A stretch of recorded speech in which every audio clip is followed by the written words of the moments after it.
আকাশবাণী কলকাতা। খবর পড়ছি নমামি বসুরুদ্র। আরজিকর কাণ্ড নিয়ে আন্দোলনরত জুনিয়র ডাক্তারদের সঙ্গে রাজ্য সরকারের ডাকা বৈঠকের নির্ধারিত সময় গড়িয়ে গেলেও এখনও পর্যন্ত তা হবে কিনা স্পষ্ট নয়। গত 7 দিন ধরে চলা ধর্ণা কর্মসূচির ফলে সৃষ্ট অচলাবস্থা কাটাতে রাজ্য সরকারের পক্ষ থেকে শেষবারের মতো ডাকা বৈঠকে তারা যোগ দিতে ইচ্ছুক বলে আজ দুপুরে জুনিয়র চিকিৎসকরা জানান। দুপুর 3:53 চিকিৎসকদের পক্ষ থেকে যে জবাবি ইমেল করা হয় তাতে জানানো হয়েছে জনসাধারণের স্বার্থে তারা বৈঠকে যোগ দিতে চান, তবে স্বচ্ছতার দাবি থেকে এখনই পিছিয়ে আসছেন না।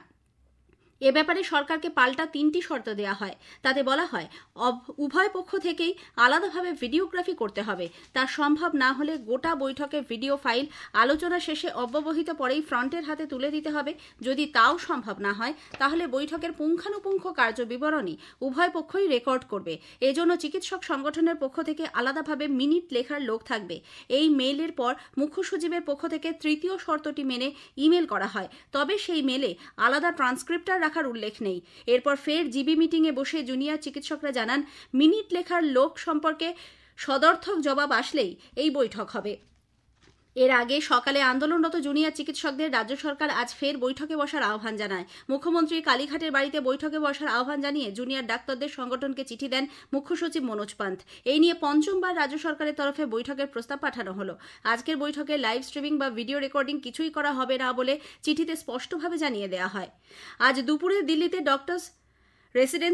ডক্টরস অ্যাসোসিয়েশনের পক্ষ থেকে সাংবাদিক বৈঠক করে জুনিয়র ডাক্তারদের এই আন্দোলনকে সমর্থন জানানো হয়েছে। তবে সর্বাগ্রে নির্যাতিতার ন্যায় বিচার তাদের মুখ্য দাবি বলে জানান চিকিৎসকরা। এদিকে আগামীকাল সুপ্রিম কোর্টে আরজিকর নিয়ে শতপ্রণোদিত মামলার ফের শুনানি হবে। এই মামলায় বক্তব্য জানাতে চেয়ে আরও কয়েকটি আবেদন জমা পড়েছে। আরজিকর, ধর্ষণ ও খুন এবং দুর্নীতি সংক্রান্ত সবকটি মামলার একসঙ্গে শুনানি চলছে। এ যাবৎ তদন্তের নতুন করে স্ট্যাটাস রিপোর্ট জমা দেবে সিবিআই আগামীকাল। আরজিকর কাণ্ডে সিবিআইয়ের হাতে তৎকালীন অধ্যক্ষ সন্দীপ ঘোষ ও টালা থানার ওসি অভিজিৎ মণ্ডলের গ্রেপ্তারিকে স্বাগত জানিয়েছেন নির্যাতিতার বাবা মা। আজ সাংবাদিকদের কাছে তারা ফের একবার সম্মতি ছাড়াই পুলিশ তাদের মেয়ের মৃতদেহ সৎকার করে দেয় বলে অভিযোগ জানান। পুলিশ প্রশাসন ও কলেজ কর্তৃপক্ষ পরিকল্পনা করে ঘটনাস্থলে বদল এনেছেন, তবে সুপ্রিম কোর্ট ও সিবিআই এর ওপর তাদের আস্থা ব্যক্ত করে বাবা মা জানিয়েছেন মুখ্যমন্ত্রীর আহ্বানে জুনিয়র ডাক্তারদের এই বৈঠক ফলপ্রসূ হবে বলে তাদের আশা। আমরা পুলিশকে বারবার বলেছি আমাদের মেয়ের বডি প্রিজার্ভ করতে চাই, আমরা পোড়াতে চাই না, আজকে দাহ করতে চাই না, শোনেনি আমাদের কথা। 200-300 পুলিশ আমাদের বাড়ির এখানে 300 পুলিশের সঙ্গে আমরা 2-3টে লোক কি করব? দুই পক্ষেরই শুভবুদ্ধির উদয় হোক এবং এই যে স্নায়ু যুদ্ধ চলছে শেষ হোক। আজকে বাচ্চাগুলো মানে আমার ছেলে মেয়ের মতনই, তারা আমার পাশে এসে দাঁড়িয়ে এরকম কষ্ট করছে, আমাদের সত্যি এটা আমাদেরও কষ্ট। মুখ্যমন্ত্রী ওদের সঙ্গে আলোচনায় বসে ওদের যে দাবি আছে দাবি দেওয়া সমাধান করে নিন, আমরা এটাই চাই। এদিকে লালবাজার থেকে সিনিয়র আইপিএস আধিকারিকরা আজ টালা থানার প্রাক্তন ওসি অভিজিৎ মণ্ডলের সার্ভে পার্কে বাড়িতে যান। অ্যাডিশনাল সিপি ভি সলোমনের নেতৃত্বে একাধিক আইপিএস অফিসার পরিবারের সদস্যদের সঙ্গে কথা বলেন। পরে সাংবাদিকদের সলোমন জানান কলকাতা পুলিশ অভিজিৎ মণ্ডলের পাশে রয়েছে। অভিজিৎ নির্দোষ বলেই তাঁর বিশ্বাস। প্রধানমন্ত্রী নরেন্দ্র মোদী আজ আহমেদাবাদ মেট্রো রেলের সম্প্রসারিত অংশের উদ্বোধন করেছেন। কেন্দ্র রাজ্যের সঙ্গে যৌথভাবে গুজরাট মেট্রো রেল কর্পোরেশন এই কাজের সূচনা করে। উদ্বোধনের পর প্রধানমন্ত্রী, রাজ্যপাল আচার্য দেবব্রত এবং মুখ্যমন্ত্রী ভূপেন্দ্র প্যাটেল মেট্রো রেলে সফর করেন। সেক্টর 1 থেকে গিফট সিটি মেট্রো স্টেশন পর্যন্ত সফর করেন তারা। কথা বলেন স্কুল পড়ুয়াদের সঙ্গে। এরপর প্রধানমন্ত্রী আহমেদাবাদে 8,000 কোটি টাকার বিভিন্ন উন্নয়নমূলক প্রকল্পের উদ্বোধন ও শিলান্যাস করেছেন। এছাড়াও ভুজ ও আহমেদাবাদের মধ্যে দেশের প্রথম নম ভারত র্যাপিড রেল সহ একাধিক বন্দে ভারত এক্সপ্রেসের উদ্বোধন করেন শ্রী মোদী।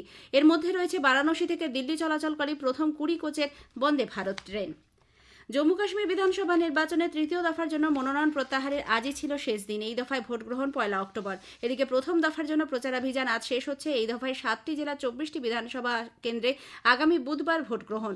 প্রবীণ বিজেপি নেতা কেন্দ্রীয় স্বরাষ্ট্রমন্ত্রী অমিত শাহ বলেছেন জম্মু কাশ্মীরে সন্ত্রাসবাদী তৎপরতা আবার যাতে মাথাচাড়া দেয় সেজন্য চেষ্টা শুরু হয়েছিল, কিন্তু আমূলেই তা বিনাশ করা হয়েছে। তিনি আজ কিশতওয়ারে এক নির্বাচনী জনসভায় স্পষ্ট বলেন এমনভাবে এই অপচেষ্টা বানচাল করা হয়েছে যাতে কোনোভাবেই এই কেন্দ্রশাসিত অঞ্চলে তার মাথা দিতে না পারে। পরীক্ষার বিভিন্ন পর্যায়ে আধার কার্ডের মাধ্যমে পরীক্ষার্থীদের পরিচয় যাচাই করতে স্টাফ সিলেকশন কমিশনকে ক্ষমতা দিয়েছে কেন্দ্রীয় সরকার। কর্মীবর্গ ও প্রশিক্ষণ দপ্তর এই মর্মে এসএসসিকে অনুমোদন দিয়েছে। পরীক্ষার রেজিস্ট্রেশন করার সময় ওয়ান টাইম রেজিস্ট্রেশন পোর্টাল এবং অন্যান্য বিভিন্ন পর্যায়ে পরীক্ষার সময় আধার ব্যবহার করা হবে। মোহামেডান স্পোর্টিং ক্লাব আজ তাদের আইএসএল অভিযান শুরু করছে। প্রতিপক্ষ north east united FC. Jadavpur Kishore Bharati ক্রীড়াঙ্গনে খেলা শুরু হবে সন্ধে 7:30টায়। খবর শেষ হলো।